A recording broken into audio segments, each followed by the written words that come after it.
Bonjour chers auditeurs, bonjour chère auditrice et bienvenue dans ce nouvel épisode. Je suis contente de vous retrouver pour ce nouveau rendez-vous ensemble. Et pour ceux qui arrivent sur cette chaîne de podcast des soins énergétiques et qui ne me connaissent pas encore, bienvenue à vous.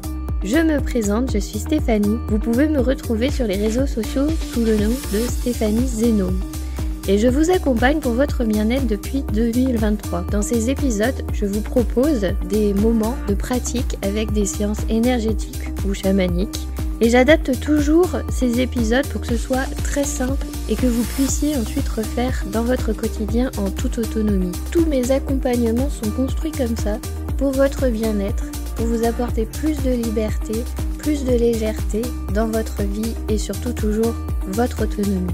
Dans ces épisodes, je partage avec vous mon parcours, mes expérimentations et en même temps, je vous offre donc ces pratiques-là qui sont accessibles à tous.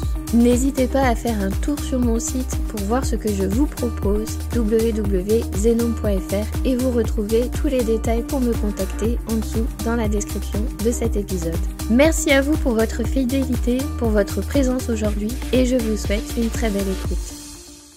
Et on se retrouve dans ce nouvel épisode donc avec le deuxième accord Toltec. Donc là je fais une suite sur les 5 accords Toltec, donc là on est au deuxième. Nous sommes au mois de juillet, il fait beau, il fait chaud, j'espère que vous profitez de votre été. Et je vous souhaite forcément de passer un très bel été et que ça continue à tout bien se passer pour vous. Donc avec ces accords Toltec, vous allez pouvoir en profiter pour les mettre en pratique et pour pouvoir les appliquer, les tester et regarder un peu vos mécanismes, vous analyser pour justement améliorer les choses, voir un petit peu votre mode de fonctionnement. Comme je vous avais dit, écoutez les verbes d'action, ce que vous utilisez. Aujourd'hui, on en est à « quoi qu'il arrive, n'en faites pas une affaire personnelle ». Alors effectivement, parfois, les personnes peuvent nous envoyer des choses, des mots. Donc MOT, pour le coup, ça va se transformer en mot MAUX. Ils peuvent nous envoyer des phrases comme ça, qui nous touchent personnellement et qui révèlent une blessure. Mais parfois, la personne ne vous parle pas à vous personnellement, elle a juste besoin d'exprimer ce qu'il y a à l'intérieur d'elle-même. On va prendre le fait d'un inconnu qui vous parle dans la rue et qui vous dit quelque chose de désobligeant. Généralement, là, c'est plus facile. On se dit, effectivement, je passe et l'autre, je sais pas, il me dit sale conne, voilà. Je passe, je vais pas en tenir compte puisque de toute façon, je ne connais pas la personne me connaît pas. Enfin, on se rend bien compte que c'est un inconnu. Bon, voilà, il était énervé, il a exprimé ça parce que j'étais la première personne qui passait. Par contre, c'est vrai que quand ce sont nos proches ou que c'est des personnes qu'il y a autour de nous, on va le prendre un peu plus personnellement. Et alors pourquoi on le prend personnellement à ce moment-là ? Souvent, encore une fois, ça révèle une blessure à l'intérieur de nous. C'est peut-être quelque chose que nous, chez nous, ça fait écho, ça exprime, ça ouvre cette blessure. Donc si je reprends cet exemple-là, où ça rouvre une blessure, où quelqu'un m'avait dit, effectivement, je peux peut-être associer ce mot conne à quelqu'un de bête, à quelqu'un de pas intelligent, à quelqu'un d'idiot, à quelqu'un d'incompétent, quelque chose qui nous renvoie à cette information qui a été imprégnée chez nous quand on était dans l'enfance, parce que tout vient de là. Spoiler alert, tout vient de l'enfance. Le fait que ça s'est imprimé en nous, ces petites phrases-là, ces petits mots-là, MOTS qui se transforment en mots MAUX, en fait, ils viennent pointer ce fait-là. Donc après, c'est à nous de travailler sur nous-mêmes et de laisser parfois la parole de l'autre sous sa responsabilité. Parce que l'autre vous envoie quelque chose comme ça, après tout, il n'applique pas déjà que ta parole soit impeccable, et si vous lui laissez la responsabilité de ce qu'il est en train de dire, au final, ça ne va pas vous toucher plus que ça. Donc si je reprends un exemple avec mes anciennes collègues de chez Éducation nationale, elles me disaient que j'étais incompétente. Donc forcément, je partais du principe qu'il fallait que je me remette en question. Donc je me suis remise en question, je me suis posée, j'ai analysé la situation, je vois que tout roule, la classe ça fonctionne, l'école ça fonctionne, avec les parents ça fonctionne, tout marche. Donc je me dis, mais tout marche. Donc je veux bien écouter cette parole-là, mais dans les faits, c'est pas ce que je vois. Donc au bout d'un moment, j'ai compris que c'était juste une attaque gratuite. Et le fait de ne pas le prendre après personnellement, ça glissait et tout a continué à rouler. Mais c'est vrai qu'à partir du moment où on donne son accord à l'autre, son aval, en se disant ce qu'il dit c'est vrai, on va valider cette information en nous. Et donc on revient à ce que je vous expliquais la fois d'avant, c'est que le fait qu'on valide cette information, on va se dire oui effectivement je suis incompétente, Si on valide cette information, on va voir que des faits qui nous montrent qu'on est incompétent et après nous on va finir par penser qu'on est incompétent, on va entretenir ce système de croyance. Tout est basé en fait à chaque fois comme ça sur ce système de croyance. Donc c'est en fait à nous à travailler sur nous-mêmes. Donc j'emploie souvent nous-mêmes et quand on entend dans nous-mêmes, il y a M. Donc je vous envoie souvent de l'amour en fait quand je vous parle. Et j'ai aussi remarqué que j'ai le tic de langage en fait. Et en fait, c'est toujours je suis en fait. Il faut le voir F-E, accent circonflexe T-E. C'est la fête. Souvent, je suis enjouée à vous partager les épisodes. Et c'est pour ça que ce tic de langage revient souvent. Parce que je suis enjouée. Et donc, c'est ce que je vous disais. Les mots qu'on utilise, les termes qu'on emploie. Quand on les réécoute, on se rend compte de ce qu'on est en train d'exprimer. Donc je vous envoie beaucoup d'amour et je suis souvent en joie quand je partage les épisodes. Voilà ce que ça veut dire. Donc c'est complètement sorti en plus hors contexte de ce que je suis en train de vous raconter, puisque parfois le sujet peut être grave, sérieux, mais j'utilise toujours en fait. Je suis joyeuse de vous le partager. Donc quand on écoute, c'est assez drôle. Et donc là, je reviens à n'en fais pas une affaire personnelle, parce que quoi qu'il arrive, une personne ne vous connaîtra pas à 100% mieux que vous-même. Quoi qu'il arrive, elle ne vous connaît pas. Il ne faut pas oublier qu'on est un acteur dans le jeu de l'autre. Donc si l'autre vous donne le rôle du personnage, du méchant, dans son système, quoi que vous fassiez, vous serez le méchant, même si vous faites tout bien et tout parfait. Si dans le rôle de l'autre, vous êtes le rôle du sauveur, quoi que vous fassiez, il vous verra en super-héros. Même si vous faites n'importe quoi, que vous ratatinez les gens, vous serez le merveilleux super-héros. C'est d'ailleurs aussi pour ça que quand on regarde les personnalités toxiques qui écrasent des gens, ils sont pourtant adulés par d'autres, on ne comprend pas, on se dit c'est pas possible. Oui, parce que l'autre l'a placé dans le rôle du sauveur, donc c'est un super-héros. Donc vous ne pourrez rien faire, vous ne pourrez pas changer cette image-là. Surtout s'il est sous manipulation mentale.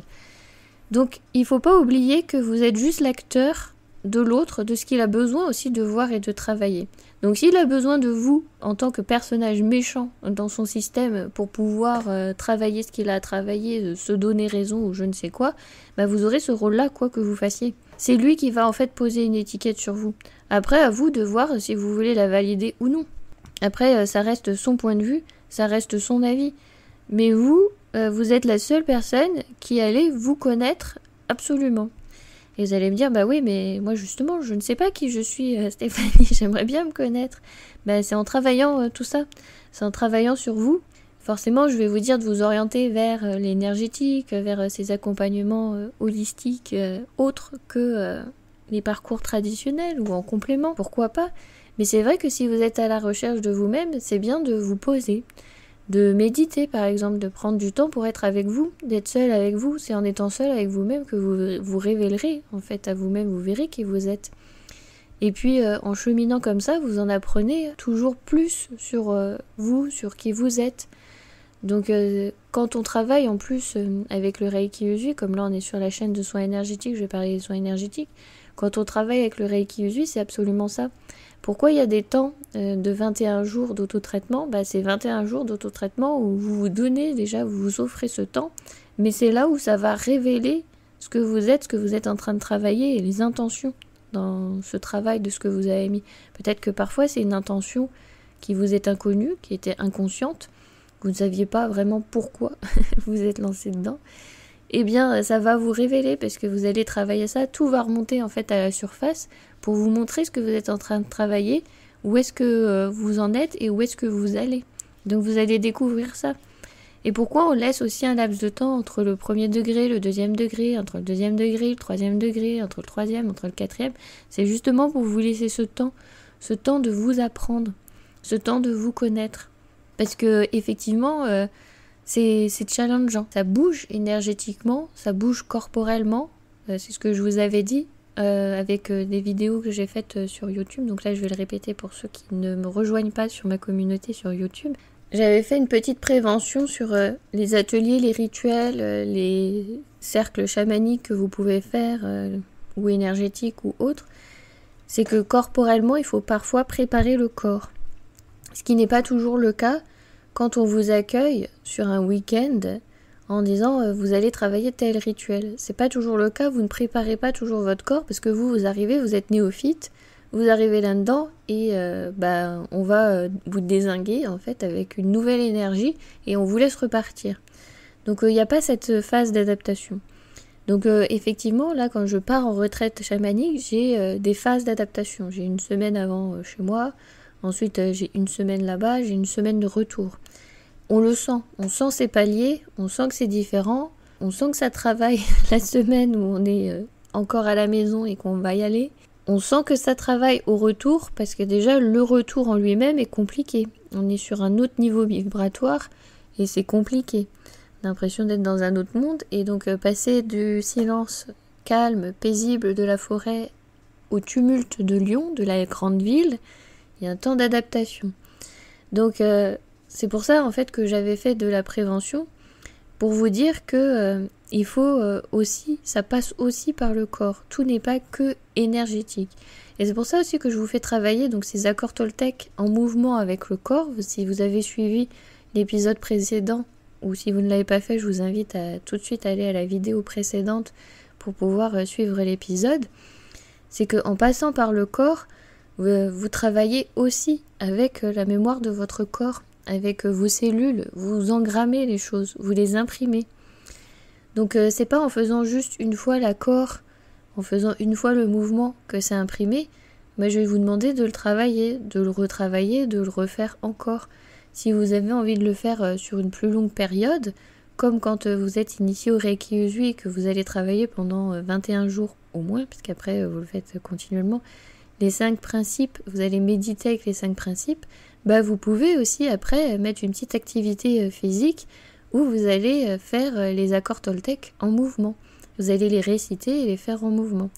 Et c'est sympa aussi de les faire dans un groupe, de faire bouger les personnes en groupe et de les faire en mouvement parce qu'on voit énergétiquement ce qui se passe avec l'autre, ce qu'il est en train de vous envoyer comme information. Donc c'est très intéressant à faire comme exercice. Si vous ne l'avez jamais fait, je vous invite à le faire en groupe. Vous vous mettez en groupe et puis vous faites un petit peu tous les accords et vous marchez, vous vous croisez et vous voyez un petit peu ce que ça fait quand il y en a un qui l'envoie que ma parole soit impeccable pendant que l'autre fait je n'en fais pas une affaire personnelle, etc. C'est vraiment super intéressant, on sent énergétiquement les choses qui passent. Donc voilà pourquoi je vous fais aussi faire les accords Toltec en mouvement à travers le corps, c'est pour pouvoir aussi l'imprimer, l'engrammer. Donc n'en fais pas une affaire personnelle, évidemment. C'est facile à dire et encore une fois, on sait très bien que quand ça nous fait réagir et qu'effectivement on réagit personnellement, c'est que ça a touché quelque chose chez nous. Et c'est intéressant d'aller creuser et d'aller de voir pourquoi. Ou alors, à contrario, de se poser la question, alors forcément, je vais dire c'est un peu plus facile entre guillemets, mais je suis médium. Donc quand je me pose la question pourquoi la personne m'a envoyé ça. Donc je réfléchis dans mon comportement, il n'y a rien de particulier. Et par contre, dans le comportement de l'autre personne, après, je vais avoir des indices qui vont faire que je vais comprendre pourquoi il y a eu cette information d'envoyer. Et une fois que j'ai l'information, je me dis « Ah, ok, c'est ça. Alors effectivement, ça n'a rien à voir avec moi. C'est parce que moi, je suis à cet endroit-là, à cet instant T. Et donc voilà, donc j'ai, on va dire, accès à l'information autrement. Mais si vous n'êtes pas médium, cherchez à l'intérieur de vous pourquoi ça vous touche personnellement, est-ce que ça vous fait réagir? Et puis si au final ça vous fait pas réagir, voilà, vous laissez de toute façon la responsabilité de l'autre. En fait, vous en moquez un petit peu de ce que pense l'autre, de ce qu'il fait. Ça le regarde lui. Encore une fois, s'il est dans sa vérité, dans sa colère, dans son cœur à ce moment-là, voilà, tout est ok. Parce qu'à savoir que parfois, quand on échange comme ça avec les autres, souvent, on est en fait en train de parler avec nous-mêmes et on est en train de parler que de soi. Donc quand on partage un fait, même en disant à l'autre « tu », on est en train de parler de soi, mais à travers l'autre, en reprochant à l'autre ce qu'on se reproche à soi. Donc effectivement, si vous en êtes là, vous êtes en train de vous dire « là, en fait, oui, je suis en train de me parler, c'est le moment de m'écouter ». Donc voilà, c'est pour un peu vous inviter à ça. Et à savoir aussi que n'en faites pas une affaire personnelle, à ne pas oublier que ce qui veut surtout nous rappeler dans ce principe-là, c'est que quand vous donnez crédit à ce que l'autre a dit, vous validez en fait ce que l'autre a dit, vous lui donnez en fait le pouvoir sur vous et vous lui donnez un petit peu de votre énergie à ce moment-là. Donc après, si en plus le fait est un peu plus grand et répétitif, vous pouvez même laisser un morceau d'âme, c'est ce qu'on appelle les morceaux de l'âme, et c'est ce qu'on appelle après en chamanisme faire des recouvrements d'âme, c'est aller rechercher ces morceaux pour se rassembler. Donc c'est pas un fait extraordinaire, hein. Ça arrive très souvent, même quand on est attaché à un lieu, on peut y laisser un morceau de son âme et on peut aller le chercher après pour pouvoir se reconstituer. Pourquoi on va chercher ces morceaux? Tout simplement parce qu'on sent qu'on est en perte d'énergie et qu'il nous manque quelque chose. C'est souvent à ce moment-là qu'on s'en rend compte, c'est-à-dire qu'on a quand même perdu pas mal de morceaux. Mais à savoir que c'est un phénomène tout à fait naturel et c'est pas quelque chose qui va en fait vous atteindre, hein. Ça va pas retirer complètement votre âme. Vous n'allez pas mourir non plus, c'est pas ce que je suis en train de dire. Mais c'est pour vous dire qu'on a ces petites pertes d'énergie et avec les interactions sociales, quoi qu'il arrive, ça arrivera. Il y aura ces petites pertes d'énergie. C'est la même chose quand vous perdez quelqu'un. Quand vous êtes en phase de deuil, vous voyez, vous avez cette perte d'énergie parce que vous étiez attaché à l'autre, vous aviez ce lien et vous avez plus ce lien qui est dans la matière, même si ce lien existe toujours par ailleurs, vous n'aurez plus ce contact dans la matière. Donc ça fait une petite perte d'énergie. Donc voilà pourquoi en fait il nous rappelle cet accord, c'est que le fait de laisser à l'autre le pouvoir sur soi, ça veut dire qu'on lui donne l'aval et qu'on lui donne un peu notre énergie. Alors qu'au final, si vous n'en faites pas une affaire personnelle, l'autre il s'exaspère, il se fatigue tout seul à répéter 50 000 fois la même chose ou je ne sais quoi. Voilà, ça lui appartient. Hein. Et puis si un jour il a envie de vous mettre un stop parce que vous allez trop loin, il vous le mettra aussi. C'est là où il aura sa parole impeccable. Donc voilà en fait à quoi nous fait rappeler cet accord de ne pas en faire une affaire personnelle. Parce que souvent, quand en plus on est après dans les ruminations, en se posant la question pourquoi l'autre m'a dit ça, mais il m'a dit ça alors que c'était pas juste, on est dans les ruminations, vous voyez, on est encore en train de perdre de l'énergie, on est dans le cérébral et puis on se fatigue pour rien, on s'empoisonne, hein, tout simplement. Donc ça sert à ça, c'est pour pouvoir, les accords Toltec, c'est pour pouvoir, quand je vous avais parlé de bulle, préserver cette bulle énergétique que vous avez autour de vous.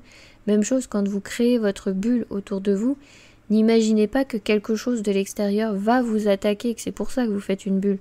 Non, vous imaginez de faire cette bulle pour créer votre espace et puis créer cette bulle énergétique pour garder votre énergie autour de vous, pour vous construire autour de vous, pour construire un cocon.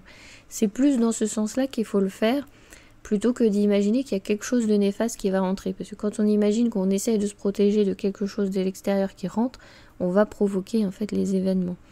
Donc voilà, ça fonctionne toujours un petit peu comme ça. Donc voilà, c'est surtout pour ne pas être en perdition d'énergie. Et c'est en ça que cette sagesse Toltec nous est transmise. Même chose pour les 5 principes Reiki. Donc là, c'est plutôt du côté du Japon. C'est une sagesse de maître Mikao Usui Sensei. C'est de préserver son énergie. Pourquoi ? C'est pour notre bien-être, tout simplement.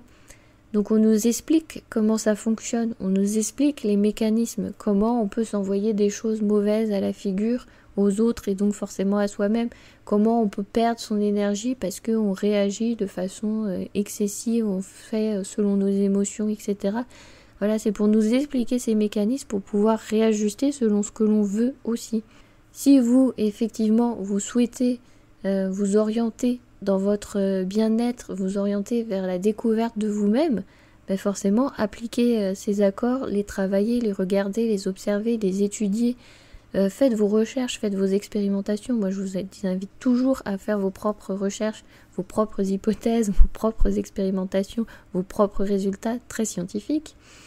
Et du coup, comme ça, vous savez en fait où sont vos valeurs, où vous en êtes. C'est comme ça que vous avancez pour vous connaître vous-même. S'il n'y avait pas de renvoi de l'extérieur, vous ne sauriez pas qui vous êtes. D'ailleurs, est-ce que vous existeriez ? La réponse est non. Ça a été fait, alors c'est pas une super bonne expérience de vie qui a été faite. C'était dans un couvent, dans un monastère, un orphelinat, voilà. Un orphelinat où ils accueillaient des bébés. Les gens prenaient soin d'eux. Ils les nourrissaient, ils les lavaient, tout ça, mais ils ne rentraient pas en interaction avec eux. Et les bébés, en fait, mouraient. Donc ils se sont posé la question pourquoi, mais en fait tout simplement pour ça, c'est parce qu'il n'y avait pas d'interaction. On ne leur parlait pas. Donc pour eux, ils n'existaient pas. Si on n'entre pas en interaction, donc vous allez me dire, bah ouais, mais pour les personnes sourdes, ouais, mais il y a le toucher, il y a tout ça. Il y a cette communication, et le fait même de ne pas entendre les mots, l'autre est en train de dire quelque chose, il envoie cette information, il envoie cette énergie, et l'autre il sait qu'il existe parce qu'on est en train de le stimuler. Même s'il n'entend pas ce qu'on est en train de lui dire, on est en train de rentrer en interaction avec lui, et on lui prouve qu'il existe. Vous savez, quand j'ai fait l'expérience de la trame, j'en avais parlé avec cette codification de ce qu'il y a autour de nous, c'est que des informations énergétiques. Et les choses ne prennent forme qu'à partir du moment où notre conscience se porte dessus pour dire, lire l'encodage et dire bah ça a telle forme et ça prend tel espace et à telle distance dans l'environnement. Sinon ça n'existe pas, c'est juste des particules et c'est juste une information. Donc le fait de rentrer en communication comme ça avec ce bébé, qu'il vous entende ou qu'il vous entende pas, d'ailleurs qu'il vous comprenne ou qu'il vous comprenne pas, c'est juste lui envoyer en fait l'information, vous-même vous portez votre attention sur lui et vous envoyez l'information qu'il existe, qui prend corps, connaissance quelque part.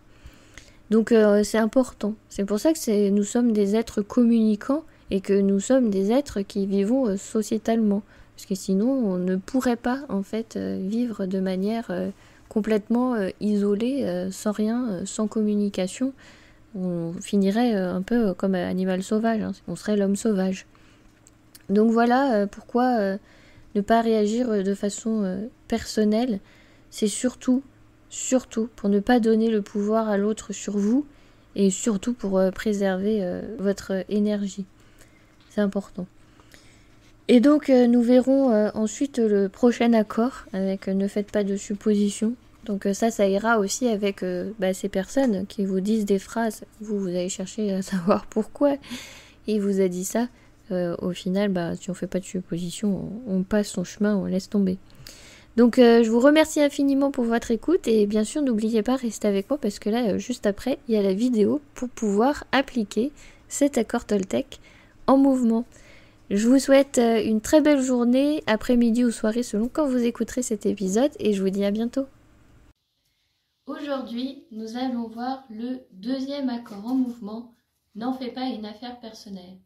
Pour ne pas en faire une affaire personnelle, on va couper devant, on ne veut pas prendre ce qui vient d'ailleurs et on repousse. C'est comme si que vous renvoyez en fait ce qui vous a été donné, ce que vous avez l'impression d'ailleurs qu'il vous a été donné. Donc on coupe devant et on pousse. Donc quand on coupe, on va faire sur l'inspire et on souffle pour rendre. On le fait ensemble. Donc n'en faites pas une affaire personnelle. On inspire, on coupe, on expire, on renvoie. Et voilà, vous avez le deuxième accord Toltec en mouvement. Je vous remercie infiniment pour votre écoute. N'hésitez pas à vous abonner à la newsletter en scannant le QR code si vous êtes sur votre PC et si vous êtes sur votre portable, vous retrouvez le lien en dessous dans la description. Vous y retrouvez également toutes mes coordonnées pour pouvoir me contacter, prendre rendez-vous ou avoir de plus amples informations. N'hésitez pas à me faire votre retour si vous avez des questionnements, des idées, des envies de partage. Je suis joignable par mail ou n'hésitez pas à me laisser un commentaire tout simplement en dessous cet épisode que vous venez d'écouter. Je vous remercie encore et à bientôt.